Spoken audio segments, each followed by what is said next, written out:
हिमालय की दुर्गम पहाड़ियों के बीच बसा था एक छोटा सा गांव मायापुर। ये गांव नक्शों में कहीं नहीं था। यहाँ के लोग आधुनिक दुनिया से पूरी तरह कटे हुए थे। उनका मानना था कि उनके गांव की रक्षा एक अदृश्य नगर करता है, जो केवल पूर्णिमा की रात को दिखाई देता है।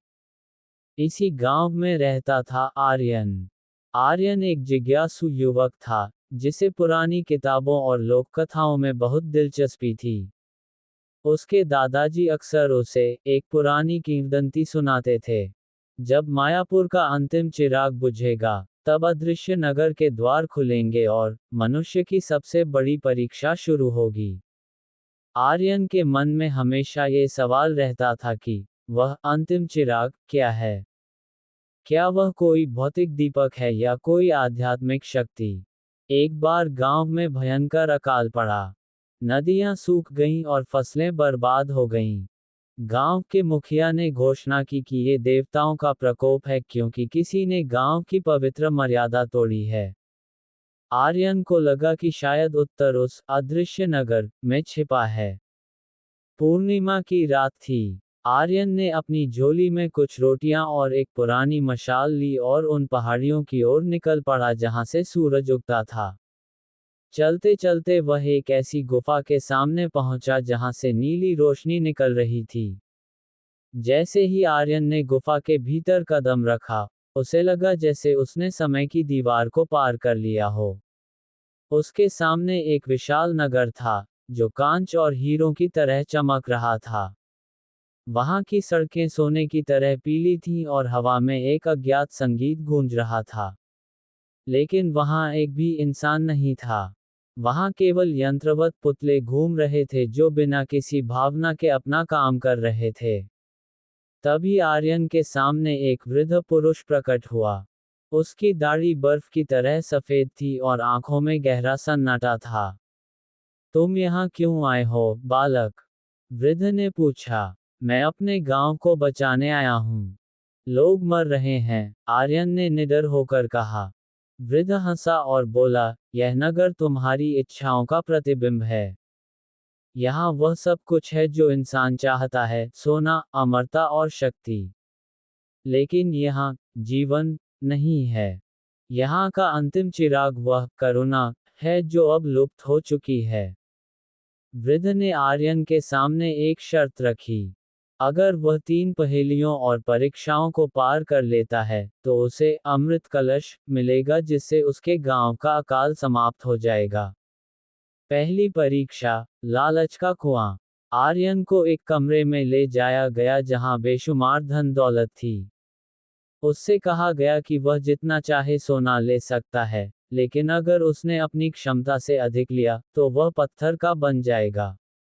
आर्यन ने केवल एक मुट्ठी सोना लिया, उतना ही जितना उसके गांव के बीमारों के इलाज के लिए जरूरी था।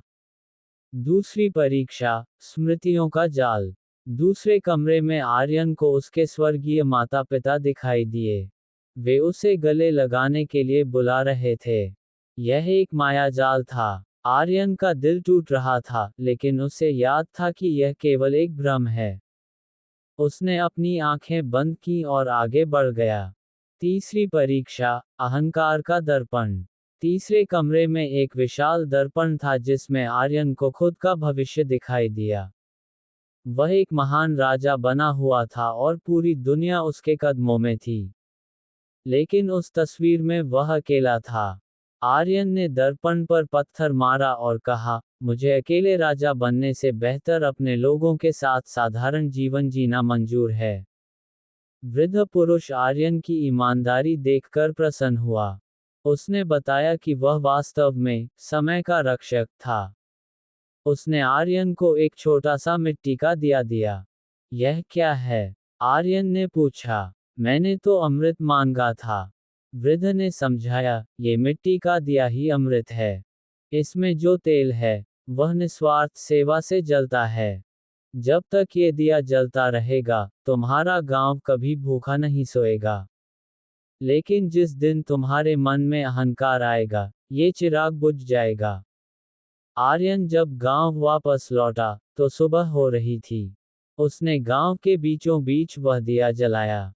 देखते ही देखते बादलों ने आसमान को घेर लिया और झमाझम बारिश होने लगी। सूखी नदियां फिर से बहने लगीं और मिट्टी से हरियाली फूट पड़ी। गांव वालों ने आर्यन को अपना नायक मान लिया, लेकिन आर्यन को पता था कि यह चमत्कार उसका नहीं, बल्कि उस सीख का था जो उसे अदृश्य नगर में मिली थी। सालों बीत गए। मायापुर अब एक समृद्ध राज्य बन चुका था। आर्यन अब बूढ़ा हो चुका था। उसने मरने से पहले अपने पोते को बुलाया और उसे वह दिया सौंपते हुए कहा, बेटा, याद रखना, दुनिया की सबसे बड़ी दौलत वह नहीं जो हम तिजोरियों में रखते हैं, बल्कि वह है जो हम दूसरों के साथ बांटते हैं। ये चिराग तब तक जलेगा जब तक तुम्हारे हृदय में दूसरों के लिए प्रेम है। कहते हैं कि आज भी हिमालय की उन पहाड़ियों में वह दिया जल रहा है। जो लोग सच्चे मन से रास्ता भटक जाते हैं, उन्हें वह नीली रोशनी आज भी दिखाई देती है, जो उन्हें सही मार्ग दिखाती है। दोस्तों, इस कहानी से हमें ये सीख मिलती है कि भौतिक सुख सुविधाएं और शक्ति मनुष्य को क्षणिक खुशी दे सकती हैं, लेकिन वास्तविक जीवन का आधार संतोष, करुणा और त्याग है।